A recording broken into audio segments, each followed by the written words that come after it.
लग्नाचे दागिने म्हणजे श्रीमंत पेशवाई दागिने, नाशिकचे सुप्रसिद्ध सराफ मयूर अलंकार सराफ। ताज्या बातम्यांसाठी नाशिक न्यूजच्या YouTube चॅनलला सबस्क्राईब करा आणि बेल आयकॉनला प्रेस करा।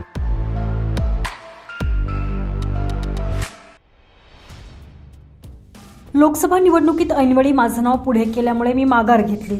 नंतर राज्यसभेची संधी आल्यावर मी इच्छा व्यक्त केली तर सुनेत्राताईंचं नाव पुढे आलं, त्यामुळे काही बोलताच आलं नाही। अशा शब्दात राष्ट्रवादीचे ज्येष्ठ नेते छगन भुजबळ यांनी आज नाशिकमध्ये नाराजी व्यक्त केलेली आहे।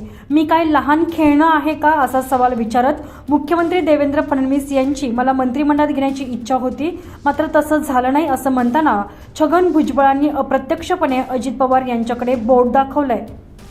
आज नाशिकमध्ये कार्यकर्त्यांसोबत बैठक झाल्यानंतर छगन भुजबळ यांनी माध्यमांशी संवाद साधलेला आहे। लोकसभेवर मी जातो म्हटलो, ऐनवेळी तुम्ही कच खाल्ली, नाव जाहीर नाही केलं। राज्यसभेची जागा आली, मी म्हटलं मला जाऊ द्या, त्यांनी सांगितलं सुनेत्राताईंना पाठवायचंय। मी म्हटलं ठीक आहे, मी आता काही बोलतच नाही। दुसरी जागा आली, तिथे मकरंद पाटील यांचे बंधू नितीन पाटील यांना संधी दिली। मी म्हटलं अरे मला जाऊ द्या, माझा पक्षाला फायदा होईल, मी 40 वर्ष इथे आहे। तर म्हणाले की मी त्यांना शब्द दिलाय, तुम्ही महाराष्ट्रात असणं पक्षाची गरज आहे, तुम्ही लढलं पाहिजे। आम्ही लढलो आणि लढल्यावर आता सांगतात तुम्ही राज्यसभेवर जा, कारण मकरंद पाटलांना त्यांना मंत्री करायचंय, त्यांनी ते केलं। त्यांच्या भावाला सांगणार तू राजीनामा दे आणि खाली ये, मला सांगणार राजीनामा दे आणि वरती जा। अशा शब्दात छगन भुजबळ यांनी आज नाशिकमध्ये तीव्र संताप व्यक्त केलेला आहे। त्या ठिकाणी मकरंद पाटील यांचे बंधू नितीन पाटील यांचं नाव द्यायला लागले। अरे म्हटलं मला जाऊ दे, माझा फायदा तुम्हाला होईल पक्षाला, माझा चांगला फायदा तुम्हाला पक्षावर, मला जाऊ द्या, मी 40 वर्ष झाले इथे आहे। मी त्यांना आम्ही शब्द दिला आणि तुम्ही जे आहे हे इथे लढाईत असणं आणि महाराष्ट्रात असणं ही पक्षाची गरज आहे आणि तुम्हाला लढलं पाहिजे। आम्ही लढलो आणि लढल्यानंतर आता ते सांगतात की तुम्ही राज्यसभेवर जा का, तर मकरंद पाटील यांना मंत्री करायचं, त्यांनी ते केलं। आता त्यांना ते त्याच्या भावाला सांगणार तू राजीनामा दे, खाली ये, आणि मग मला सांगणार तुम्ही आता जा वरती। मी म्हटलं मला पाहिजे होते हे तर मला, मी काही लपून ठेवलं नाही, पण आता मी निवडणूक लढलो, आता संपली निवडणूक, अजून त्या मतदारसंघाला काही प्रश्न निर्माण झालेले आहेत ते सोडायचे आहेत। माझ्यासाठी जीव काढला माझ्या लोकांनी मला निवडून आणण्यासाठी।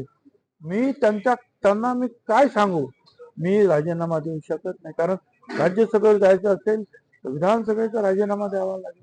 आणि मी त्यांना सांगितलं 1-2 वर्ष द्या मला, काय मी जातो, तोपर्यंत माझ्या मतदारसंघात मी स्थिर स्थावर सगळं करीन आणि मग त्यांचा निरोप घेऊन मी तुमच्याकडे येतो आणि मग जातो।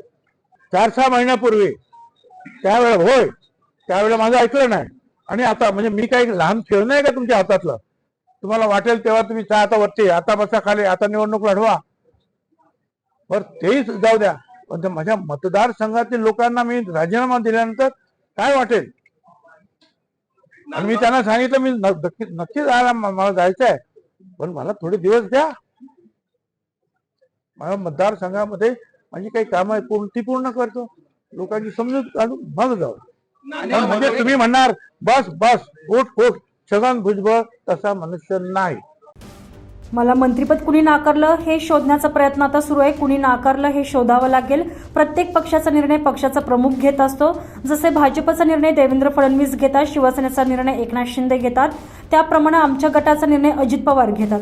प्रत्येकाला मंत्रिपद हवं असतं, प्रश्न मंत्रिपदाचा नाही, ज्या प्रकारे अवहेलना करण्यात आली त्याचा आहे। मला त्यांनीच लोकसभेत उभं राहा असं सांगितलं होतं। पंतप्रधान नरेंद्र मोदी आणि अमित शहा यांनी माझं नाव सुचवलं होतं, पण महिना गेला तरी नाव जाहीर झालं नाही। त्यानंतर आता विधानसभेला येवल्यातून निवडून आल्यावर परत राज्यसभेवर जा म्हणून सांगतात, ते इतक्यात कसं शक्य होईल, ही मतदारांशी प्रतारणा ठरल असं भुजबळ यांनी यावेळी म्हटलेलं आहे।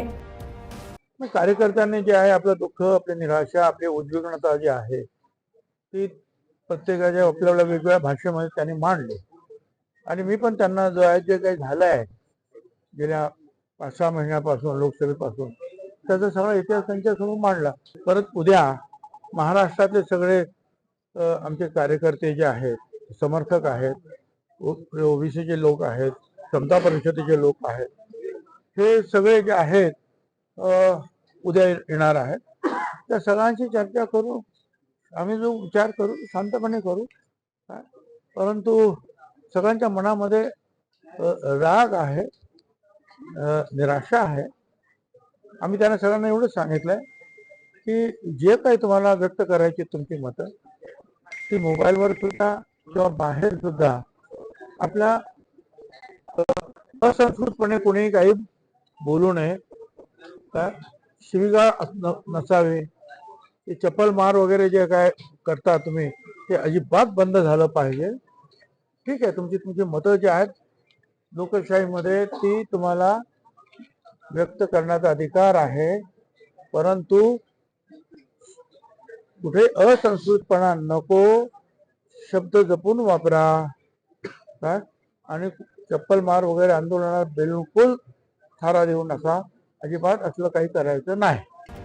दरम्यान छगन भुजबळ यांनी आज नाशिकमध्ये कार्यकर्त्यांसोबत बैठक घेतली आहे. बैठकीनंतर त्यांनी माध्यमांशी हा संवाद साधलेला आहे. गेल्या 5 ते 6 महिन्यापासून जे झालं ते कार्यकर्त्यांसमोर मी बैठकीत मांडलंय. कार्यकर्त्यांच्या मनात राग आणि दुःख आहे, त्यामुळे सर्वांशी बोलून आपण शांतपणे निर्णय घेणार असल्याचं भुजबळ यांनी यावेळी म्हटलेलं आहे. संजय परमार, नाशिक न्यूज, नाशिक.